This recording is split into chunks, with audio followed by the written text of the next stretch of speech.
which serves to create divisions and complicate the national reconciliation process underway in Sri Lanka.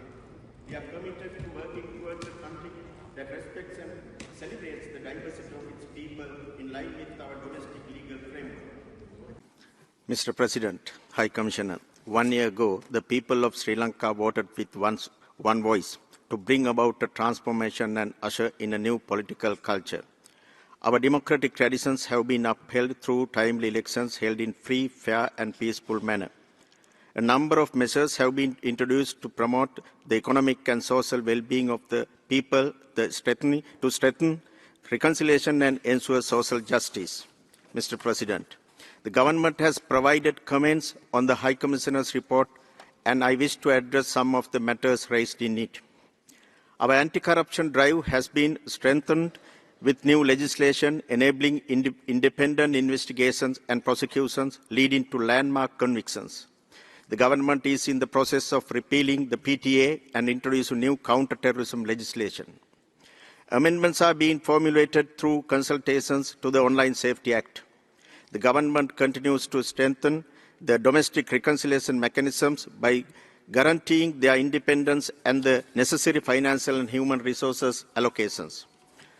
Respecting the right for truth and justice, the government has allocated required resources for excavations at the Chemmani grave site, which are being carried out under judicial supervision. Further consultations are underway with a view to establishing a Truth and Reconciliation Commission. The Cabinet of Ministers approved the proposal to prepare a national policy and action plan on reconciliation and coexistence. The government has issued instructions to law enforcement authorities to guarantee and enabling environment and sufficient space for civil society. People from all parts of the country memorialize their loved ones without any hindrance.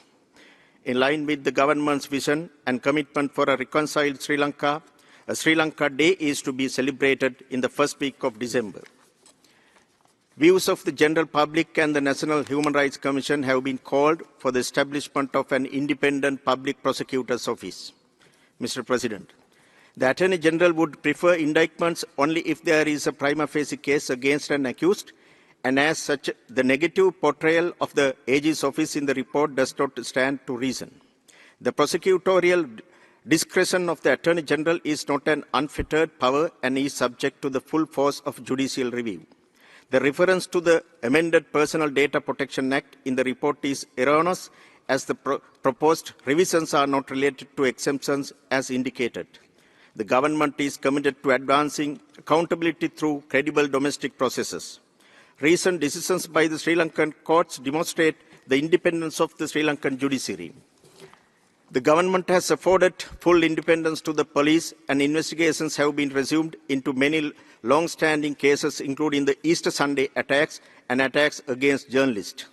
A large majority of lands have been released.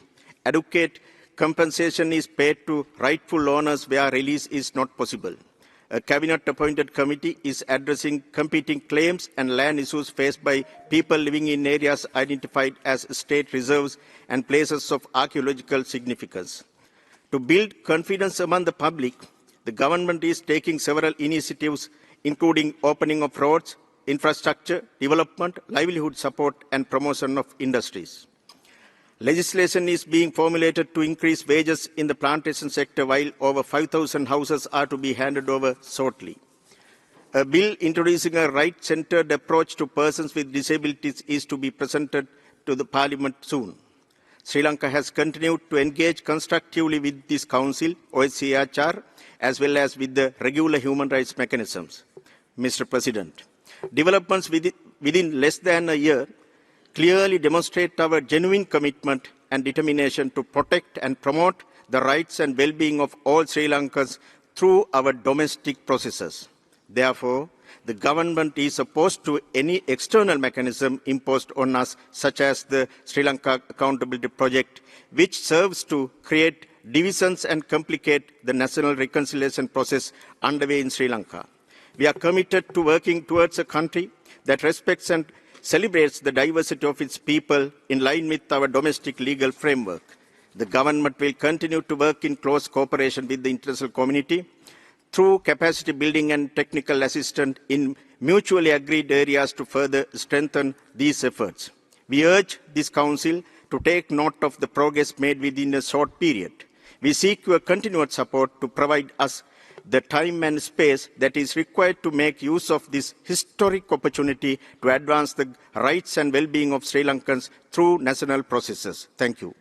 Merci. J'invite